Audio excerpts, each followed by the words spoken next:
দেখছেন আরো 12 জহিতা রয়েছে আপনাদের সঙ্গে। ব্যাংক ঋণ জালিয়াতি মামলায় তল্লাশি ইডির।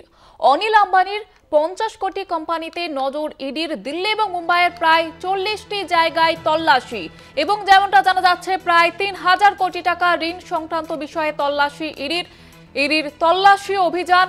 অনিল আম্বানির 50টি কোম্পানিতে নজর ইডির, এমনটাই খবর পাওয়া যাচ্ছে। আপনাদের আবারও একবার জানিয়ে রাখবো যে ইডির তল্লাশি অভিযান। ব্যাংক ঋণ জালিয়াতি মামলায় ইডির তল্লাশি। অনিল আম্বানির 50টি কোম্পানিতে নজর ইডির। দিল্লি এবং মুম্বাইয়ের প্রায় 40টি জায়গায় তল্লাশি। প্রায় 3000 কোটি টাকা ঋণ সংক্রান্ত বিষয়ে তল্লাশি অভিযান ইডির। ব্যাংক ঋণ জালিয়াতি মামলায় তল্লাশি ইডির। আর এই বিষয়ে বিস্তারিতভাবে আলোচনা করব। নিউজরুম থেকে সরাসরি রয়েছে আমাদের প্রতিনিধি অরিত্র ঘোষ। অরিত্র, ঠিক কি কারণে এই তল্লাশি, কি আপডেট রয়েছে? দেখো, এনফোর্সমেন্ট ডাইরেক্টরেটের তরফ থেকে মিনিস্ট্রি অফ ফাইন্যান্সের অন্তর্গত এই সংস্থা বা এজেন্সি ইডির তরফ থেকে বৃহস্পতিবার সকালে একাধিক জায়গায় দিল্লি এবং মুম্বাইয়ের প্রায় 40টি জায়গার 50টি কোম্পানিতে কার্যত তল্লাশি অভিযান চালানো হয়েছে। যেটা ইডি সূত্রে খবর, অনিল আম্বানির সাথে অ্যাসোসিয়েট যে কোম্পানিগুলি রয়েছে সেই সমস্ত কোম্পানিতে তল্লাশি অভিযান চালানো হয়েছে। তবে কেন এই তল্লাশি অভিযান? দেখো, যেটা ইডি সূত্রে খবর পাওয়া যাচ্ছে যে সংশ্লিষ্ট যে কোম্পানিগুলিতে তল্লাশি অভিযান চালানো হয়েছে সেই কোম্পানিগুলি থেকে দীর্ঘদিন ধরেই ঋণ বাবদ নেওয়া অর্থের যথাযথ ব্যবহার হচ্ছিল না, সেই নিয়ে প্রশ্ন উঠতে শুরু করেছিল।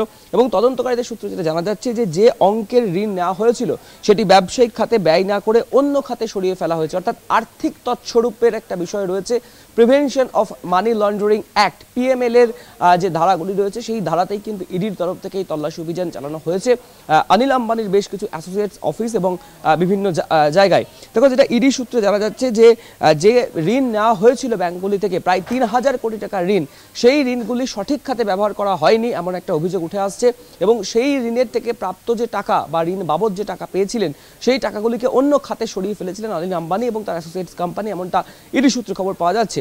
এবং সেই খবর সামনে আসার পরেই কিন্তু কার্যত মিনিস্ট্রি অফ ফাইন্যান্সের তরফ থেকে অর্থাৎ এনফোর্সমেন্ট ডাইরেক্টরেটের তরফ থেকে এই তল্লাশি অভিযান সংগঠিত করা হয়েছে। যেটা জানা যাচ্ছে সূত্র মারফত যে এই শুরুতেই অর্থাৎ এই মাসের শুরুতেই স্টেট ব্যাংক অফ ইন্ডিয়ার তরফ থেকেও কিন্তু অনিল আম্বানিকে নোটিশ পাঠানো হয়েছিল এবং উইলফুল ডিফল্টার হিসেবে তাকে ঘোষণা করা হয়েছিল, যেটা সূত্র মারফত আমরা খবর পাচ্ছি। এবং 2023-এর ডিসেম্বর, মার্চ 2024 এবং সেপ্টেম্বরে 2024 এই 3টি সময়ে SBI রিলায়েন্স কমিউনিকেশনের কাছে কারণ দর্শানোর নোটিশও তারা পাঠিয়েছিলেন এবং কোম্পানির পক্ষ থেকে তার উত্তর দেওয়া হয়েছিল। এবং ব্যাংক তার পাল্টা জানিয়েছিল যে ঋণ নেওয়ার ক্ষেত্রে যা যা শর্তাবলী সেই শর্তাবলী যথাযথভাবে মানা হয়নি। বহু ক্ষেত্রেই ট্রানজাকশনে এবং ঋণের ব্যাংক অ্যাকাউন্টে যে লেনদেন সেই লেনদেনে অসঙ্গতি পাওয়া গিয়েছে।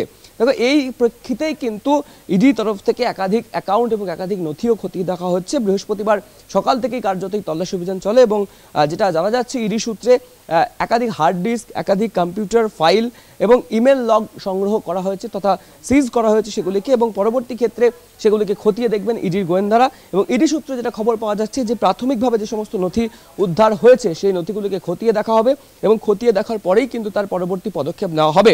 এবং তদন্তে আরও কয়েকটি কোম্পানি বা ব্যক্তির নাম উঠে আসার সম্ভাবনাও কিন্তু উড়িয়ে দিচ্ছেন না ইডি গোয়েন্দারা, কারণ এই নিয়ে এখনো পর্যন্ত অনিল আম্বানি বা তার যে সংস্থাগুলি রয়েছে তার তরফ থেকে অফিসিয়াল কোনো বিবৃতি দেওয়া হয়নি।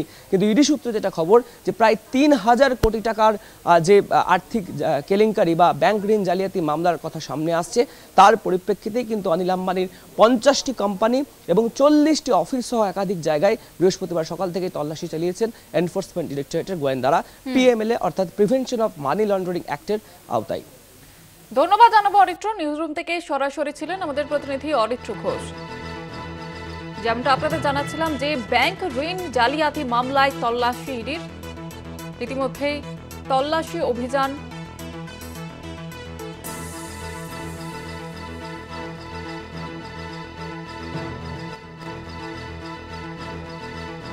দিল্লি এবং মুম্বাইয়ের প্রায় 40টি জায়গায় তল্লাশি অভিযান ইডির এবং ব্যাংক ঋণ জালিয়াতি মামলায় তল্লাশি অভিযান, এমনটাই খবর পাওয়া যাচ্ছে। প্রায় 3000 কোটি টাকার ঋণ নিয়ে তল্লাশি চালাচ্ছে এনফোর্সমেন্ট ডাইরেক্টরেট এবং ব্যাংক ঋণ মামলায় জালিয়াতি মামলায় এবার তল্লাশি।